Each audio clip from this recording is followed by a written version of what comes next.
Semoga kontemplasi yang kita pikirkan di masa-masa kita memperingati hari penyaliban Yesus, hari Yesus disalib ini, tidak pernah mengabaikan kasih yang ada di balik fakta. Dan inilah caranya Allah menyatakan kasih-Nya kepada kita.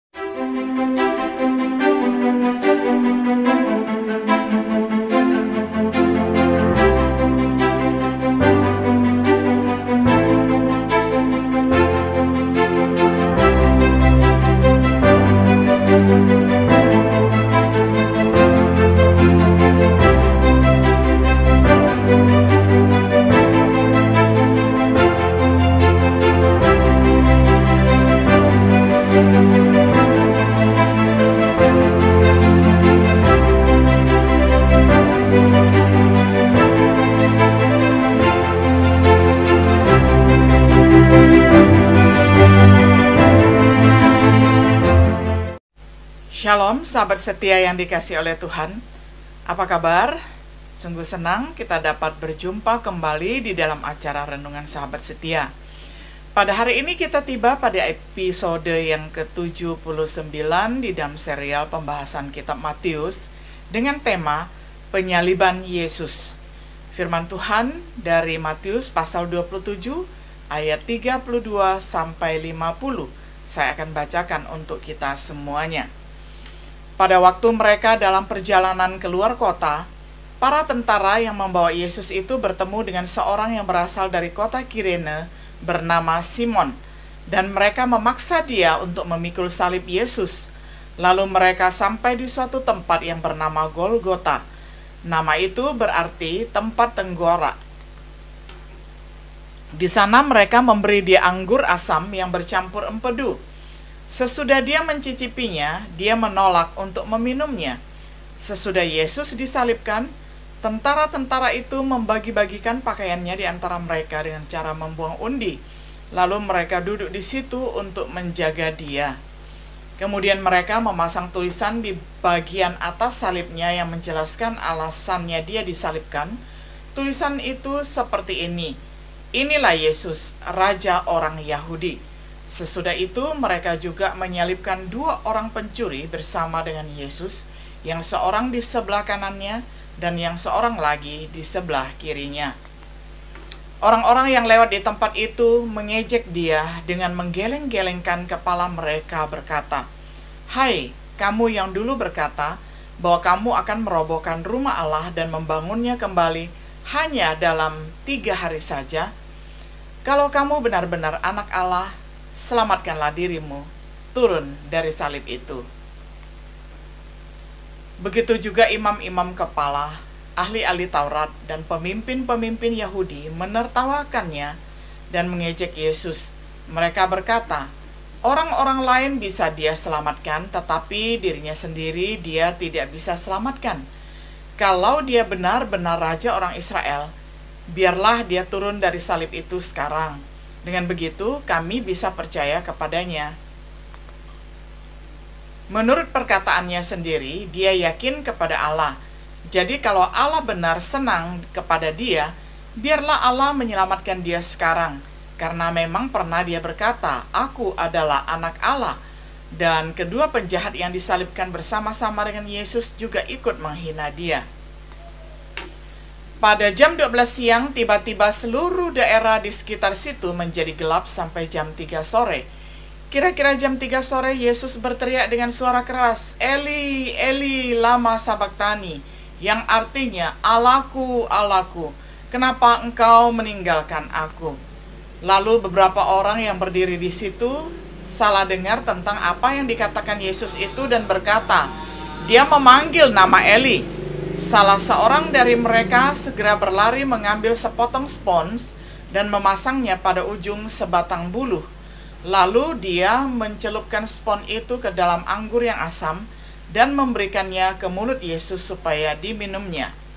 Tetapi orang-orang lain berkata, "Tunggu, jangan berikan dulu.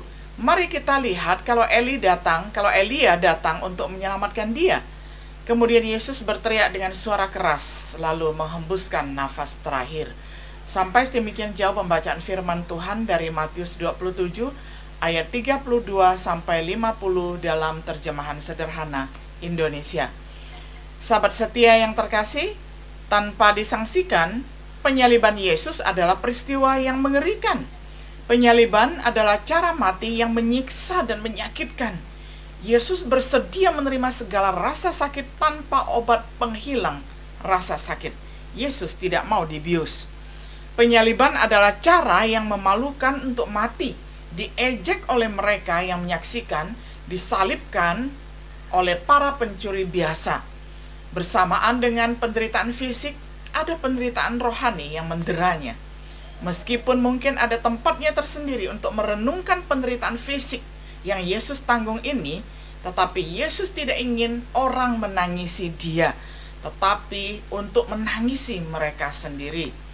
Bahkan di kayu salib, kepeduliannya terhadap orang lain terbukti.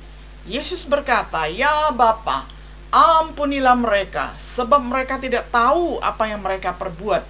Dan mereka membuang undi untuk membagi pakaiannya. Jadi tujuan penyaliban bukan hanya untuk menimbulkan rasa iba untuk Yesus. Signifikansi dan pelajaran yang bisa dipelajari dari penyaliban sangat jauh lebih dari sekadar menyesali penderitaan Yesus. Misalnya, kita jangan pernah lupa bahwa penyaliban Yesus adalah yang pertama, penghukuman dosa. Yesus mati karena dosa. Seperti yang dinubuatkan, dia mati untuk dosa-dosa kita, untuk dosa saya dan dosa saudara. Dia menyerahkan dirinya untuk penebusan dosa-dosa sekalian umat manusia di muka bumi ini. Dia menanggung dosa kita di kayu salib. Semoga pikiran tentang penyaliban mengingatkan kita pada pikiran kita sendiri tentang keberdosaan dan kebutuhan akan penebusan di dalam Yesus Kristus. Yesus mematahkan belenggu dosa. Dia mengutuk dosa dalam daging melalui kematiannya. Orang berdosa dimungkinkan untuk menghancurkan tubuh dosa mereka sendiri ketika dipersatukan dengan dia melalui baptisan ke dalam kematiannya.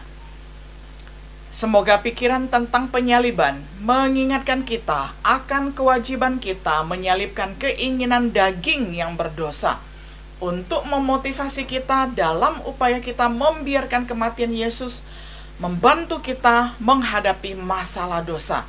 Kita juga harus ingat bahwa penyaliban Yesus adalah hal yang berikutnya. Kita lihat penyaliban Yesus itu adalah berbicara tentang inspirasi kasih. Yesus mati karena kasih. Kasih Bapa untuk dunia yang terhilang. Kasih Allah Anak, yakni Putra, Yesus Kristus sendiri. Semoga kontemplasi yang kita pikirkan di masa-masa kita memperingati hari penyaliban Yesus, hari Yesus disalib ini, tidak pernah mengabaikan kasih yang ada di balik fakta. Dan inilah caranya Allah menyatakan kasih-Nya kepada kita.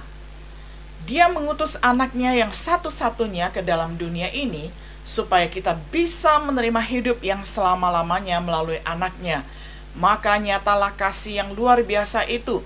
Kasih yang luar biasa bukan ketika kita mengasihi Allah, tetapi ketika Allah menunjukkan kasih-Nya kepada kita, yaitu ketika Allah mengutus anaknya untuk menjadi kurban perdamaian yang menghapus dosa kita di mata Allah, sehingga Allah tidak marah lagi kepada kita. Menurut 1 Yohanes 4 ayat 9-10 dalam terjemahan sederhana Indonesia. Yesus dengan ini menunjukkan apa itu kasih sejati. Sekarang kita mengerti arti kasih sejati. Dengan cara inilah kita mengenal arti kasih. Kristus mengasihi kita sampai mengorbankan dirinya demi kita. Jadi kita pun hendaklah rela berkorban demi saudara-saudara kita. Bukti seseorang mempunyai kasih yang paling luar biasa adalah ketika dia rela mengorbankan dirinya sendiri demi menyelamatkan sahabat-sahabatnya. Yohanes 15 ayat 13.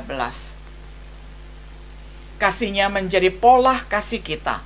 Aku memberikan perintah baru kepada kamu, yaitu supaya kamu saling mengasihi. Sama seperti aku telah mengasihi kamu, demikian pula kamu harus saling mengasihi. Dengan demikian semua orang akan tahu bahwa kamu adalah murid-muridku, yaitu jikalau kamu saling mengasihi. Inilah perintahku, yaitu supaya kamu saling mengasihi seperti aku telah mengasihi kamu. Yohanes 15 ayat 12. Semoga kontemplasi kita tentang penyaliban mengingatkan kita pada kasih standar tinggi yang dengannya kita dipanggil untuk menunjukkan kasih satu sama lain. Sewaktu kita berusaha untuk mengatasi dosa dan saling mengasihi, dibantu dan dimotivasi oleh kematian Yesus di kayu salib, kita juga harus waspada bahwa penyaliban adalah hal yang ketiga, penebusan dunia. Yesus mati untuk semua orang. Tuhan menginginkan semua orang untuk diselamatkan. Tidak ingin ada seorang pun yang binasa. Oleh karena itu, Dia mempersembahkan Yesus sebagai perdamaian bagi semua orang. Semoga meditasi kita tentang penyaliban termasuk berpikir tentang kebutuhan orang lain juga. Yesus adalah harapan satu-satunya di dunia. Dia adalah satu-satunya jalan menuju kepada Bapa. Tidak ada jalan selain Yesus Kristus. Hanya di dalam namanya keselamatan ditemukan, karena di bawah kolong langit ini tidak ada nama lain yang diberikan kepadanya sehingga orang dapat diselamatkan. Barang siapa yang menyangkal anak, yakni Yesus Kristus, berarti orang itu tidak memiliki Bapa dan dia tidak akan memiliki hidup yang kekal. Setelah kita diselamatkan di dalam Yesus Kristus, kita tinggal di dalam ajarannya, firman-Nya, dan seseorang memiliki baik Bapa maupun anak, yakni Putra Yesus Kristus.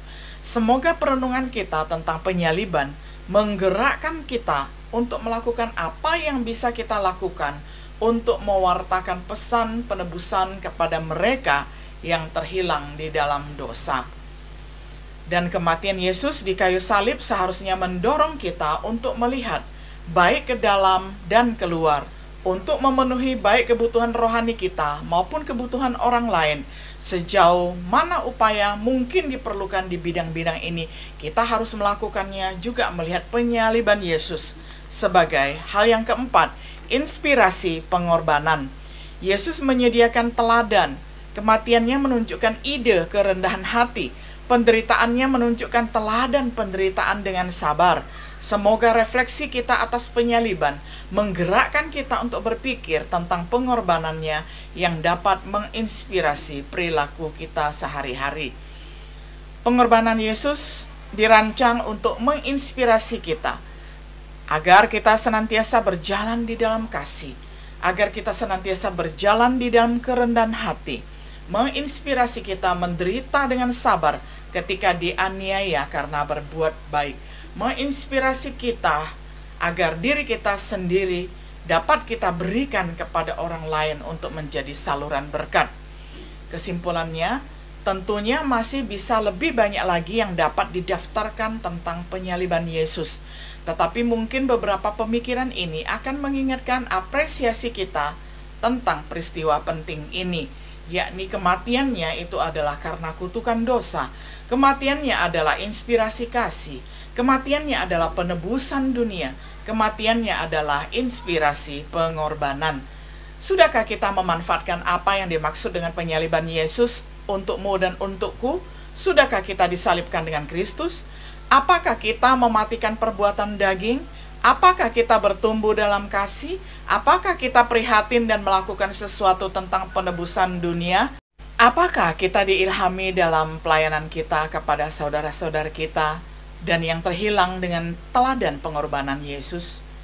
Dalam kata-kata Rasul Paulus, sebagai teman-teman sekerja, kami menasihatkan kamu supaya kamu jangan membuat menjadi sia-sia kasih karunia Allah yang telah kamu terima.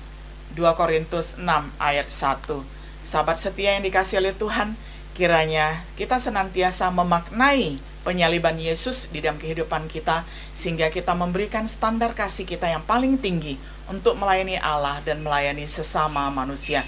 Kiranya Tuhan menyanggupkan kita untuk menghayati masa-masa Prapaskah ini. Tuhan Yesus memberkati kita semuanya. Shalom.